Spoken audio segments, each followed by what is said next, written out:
we want to thank everybody working on the great future of our state and these countries, and we want to thank these countries what they've done for the state of Washington. Everything I've ever learned about clean energy comes from Scandinavia.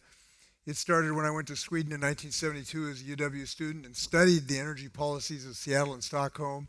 And I saw the incredibly advanced work they were doing in Stockholm, and I thought, man, the future is bright, and it still remains bright, because the technologies that I was so excited about then, it was double pane windows. When I got to Stockholm and saw double pane windows, I said, these people are smart.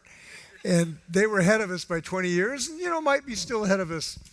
We'll see about that. But, I think about what Denmark does. They sent us Sven Auken, who is a leader in Denmark, who came years ago and got us thinking about district energy. And the contributions have just been wonderful, and we really appreciate it. And now it's paying off with business development in our state, with Corvus Energy, the first marine battery company in the world.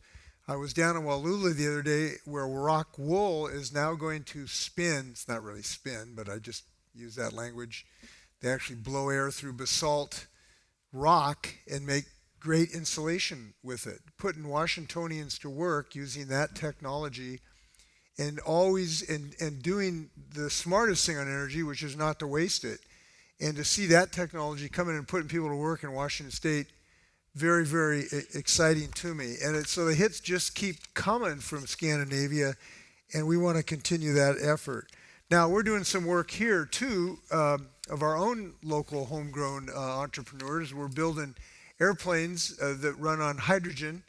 I was just at Zero Avia the other day, where they bought an old Boeing plant at Payne Field in Everett, and they're doing the drivetrain and the propulsion system for a hydrogen fuel cell-based airplane with our local technology. We have the company making the world's largest fuel cell engine, if you will, now propelling one of the largest trucks in the world with a fuel cell at first mode in South Seattle. Over Moses Lake, we have two companies making silicon anode batteries, Group 14 and Sila, and they're literally the world's leading manufacturer of silicon anode batteries. They figured out a way. Silicon, everybody's known to be a great anode for batteries, but it always would fracture the cells as it's charged.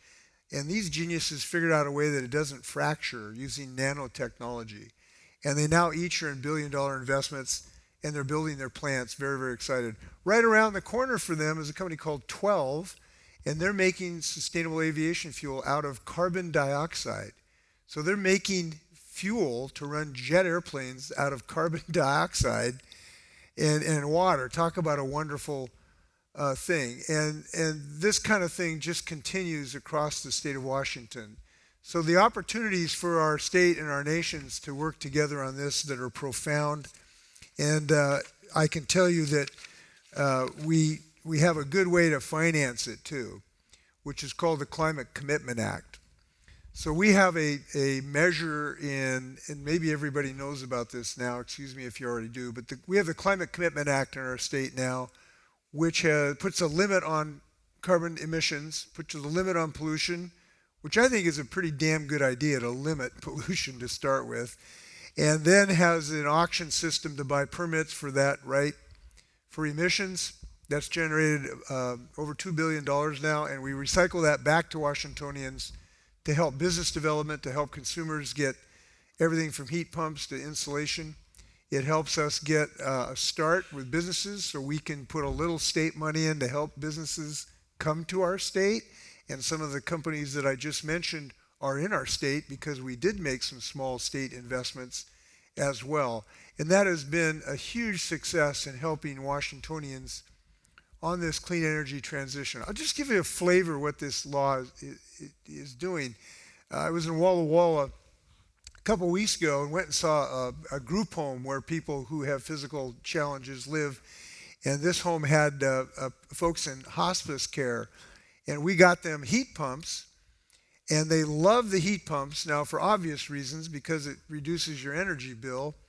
And we love it because it reduces carbon emissions, but they loved it because it allows each hospice tenant or resident to control their own room temperature, and they just loved it because, some people want it hot, some people like cold, and that's a direct result of our Climate Commitment Act. We have investments in businesses which have helped them to come. We have the very first, and I think this I'm proud of, we have a lot of firsts in our state, but one of the firsts we have the first program to help lower income people get electric vehicles.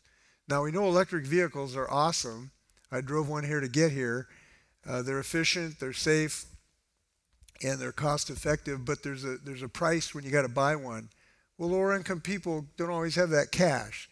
So we created the first program in the country to help them get a lease. So now you're going to be able to lease an electric car with monthly payments under $100 in most circumstances. And it's quite a bit of folks. It's families of $490,000.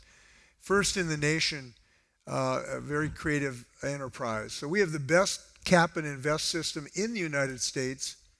And I say that even arguing with California. And the reason it's the best is it has the biggest investment in disproportionately impacted communities. It embeds environmental justice in its very program.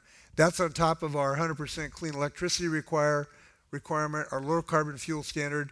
We now have, with a nod towards Sweden, I went and learned this in 1972, be efficient, don't waste energy. And it only took me about 50 years to actually do something about that. Sometimes training takes time. But we now have the best building code standards in the country, which waste the least energy and drives the use of heat pumps away from dirty, toxic methane gas, which is a huge step forward. So we've got everything from soup to nuts. We're building clean energy like crazy, and I want to thank the Scandinavian countries for doing that, as well as giving a basic value system in the state of Washington. I'm very proud of our state. We have certain value systems. We love our natural beauty of our state. We live in it. We really believe in equity, and we believe in community, and that invests our state. And those values come from these Scandinavian countries, frankly. So I want to thank them for giving us a genetic DNA of the kind of community we are. Let's keep building. Thanks a lot.